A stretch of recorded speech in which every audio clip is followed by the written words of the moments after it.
Today I'll be showing you how to crab and quick stop in NBA 2K24, but instead of being in the practice gym, we're going straight into my in-game hand cam footage. The moves I'll be showing you is a fast stop, the escape crossover, the misdirection behind the back, and lastly the quick stop. For the fast stop, you don't need any specific animations or ball handle requirements. I also recommend that you try to get goal blinders and deadeye on your build if you want to avoid contests when you're crabbing people. For the fast stop, what you want to do is you want to start off running. As you can see up here, I'm holding R2, and as you're running, you want to let go of R2, as you can see right here. Once you let go of R2, you want to be moving your left stick diagonal down to the opposite ball hand, as you can see right here. And that's how I get the fat stop. And when you do the fat stop, an important thing you want to do is when you go diagonal down, I'm not going diagonally straight down. If you're going diagonal down to the left, you want to aim to do it in between the 7 o'clock to 8 o'clock range. And if you're doing it diagonally down to the right, you want to aim to do it from 4 o'clock to 5 o'clock. Just to show it one more time, as you can see, I let go of R2 right here. You can see my finger kind of flare up because I'm letting go of R2.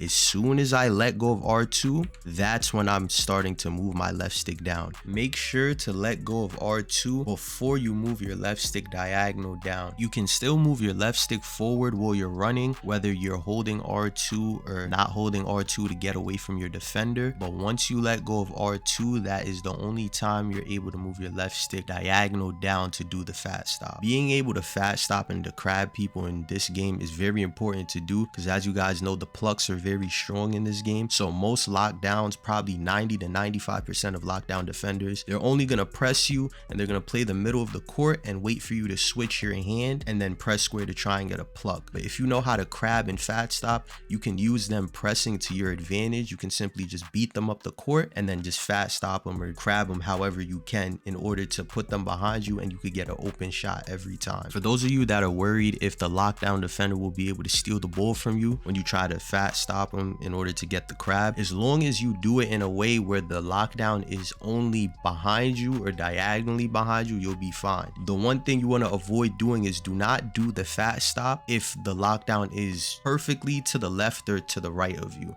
If the lockdown is directly to the side of you, it's possible that they can get a blitz on you. This is why it's important to do the fat stop once you have a step ahead of the defender in order to crab them. If the lockdown tries to pluck you once you do the fat stop, 9 times out of 10 they'll probably get a foul, because it's very hard to get pluck animations from behind. Most lockdowns are using right stick ripper when they are reaching on you, and most of those animations happen when you're at a standstill and the ball is directly in front of them. If they're behind you, the ball isn't necessarily directly in front of them. Another reason why it's important to add the fat stop to your game is because it's a great move that allows you to switch hands while you're bringing the ball up the court if a lockdown is pressing you. And you also, once you do the fat stop, it can start your combo, so you can do a fat stop into another crossover to throw the lockdown defender off as you're bringing the ball up the court. So not only can you use it to crab people, but you can also use it to advance yourself up the court. The second reason why the fat stop is good to use too is because the movement that it allows you to do can throw the lockdown off. So in this clip right here, as you can see, once I beat the lockdown,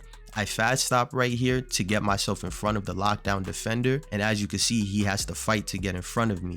But once he does that, that kind of throws him off in a way to where I can get a step ahead of him. So now he's kind of worried about my shot. So since I know this, I run to the left and go for a fade. And if you notice, you can tell he's playing for my shot because right here, look what happens, his hands go up. So that means the crab kind of plays a mental game in their head. He has to decide whether or not he's just gonna stand there while I have him crab, or if he's gonna go and try and contest the shot. And because his hands is up right here, I'm able to run to the left and be able to get a quick fade. And this is the part where I'll tell you guys how to do your escape crossover move and the misdirection behind the back. These are essential moves that you need to know how to do when it comes to crabbing, because this allows you to secure your crab for a longer time to make the defense commit to doing something. So as you can see right here in this possession, once I have my defender crabbed right here, instead of me immediately going for a shot and making a decision, I do an extra crossover to make the big man have to make a decision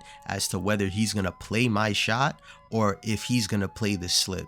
So as soon as I see he's sliding down, this is when I know, okay, I can shoot the ball. Now for the escape move package that I recommend you guys put on, I'd say to put on Trae Young escape. Right now I'm currently using Kemba Walker escape package only because I feel like it's faster, but the Trae Young escape is a lot more wider, so it might be easier for you guys to use that in order to get crabs. In any clip where the background is red on the hand cam, I'm using Trae Young escape, but in any clip where the background is black, I'm using Kemba Walker escape. Now the way you do your escape crossover move is pretty simple. You want to hold R2, as you can see right here. I'm not holding R2, and you can see my finger goes down right here. Once I start holding R2, I'm gonna flick my right stick diagonally up to the opposite ball hand, as you can see. And once I flick, the animation happens. Now, the most important thing, I talked about this in my last tutorial, to avoid getting the wrong crossover, you want to flick diagonally up around the 130 to 230 mark to avoid getting a forward crossover. So if you're going diagonally up to the right, you want to move your right stick around the 130 to 230 mark. And if you're going diagonally up to the left, like in this clip right here, you want to aim for the 930 to 1030 mark. Now, for the misdirection behind the back, I have to use practice game footage because I don't have any in-game footage and I need to go in depth about something with this move. Also, your misdirection behind the back is based on your escape move that you have equipped. So the way you start off this move is you want to hold R2 and flick your right stick diagonal down to the opposite ball hand. So as you can see right here, you'll usually just get your normal behind the back animation. So once you do this behind the back, it's not as simple as moving your left stick to the left, right, or diagonal up. Your left stick, where you move it, is dependent on where you are on the court. Just to show you right here, I play on absolute for the pro stick orientation. But the thing is, the pro stick orientation is only for your right stick. So you want to move your left stick in the direction you want your body to go in, which will be opposite of the direction the behind the back is going. So your left stick is dependent on where you want to move on the court. So if you're at the wing, you got like these diagonal movements with your left stick going on. If you're at the top of the key, you're moving your left stick more so left and right. And in the corner, it's more so of an up-down movement with your left stick.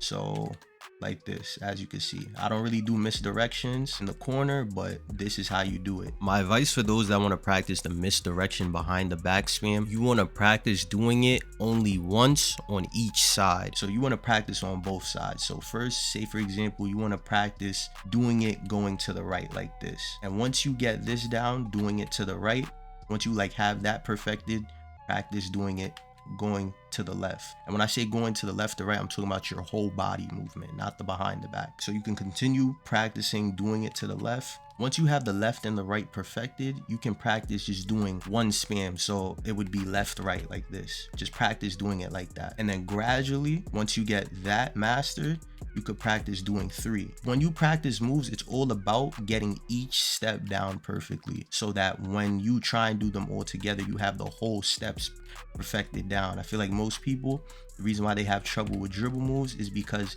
they're trying to learn everything all at once. Now, for the way that you do a quick stop is pretty easy. Once you learn how to do your escape crossover, you'll be doing that move into a speed boost in order to quick stop. So as you can see in this clip, I'm holding R2 over here. The ball is in my right hand, and what I do is I flick my right stick diagonal up to the opposite ball hand. Now remember, when you do it, make sure that you're doing it diagonally up to the lower side. So diagonally up to the left will be 930 to 1030, and diagonally up to the right will be 130 to 230. Once you do that move, you want to take your left stick and move diagonally up towards the direction you just did the crossover in. But make sure when you move your left stick, you do it after the crossover animation starts.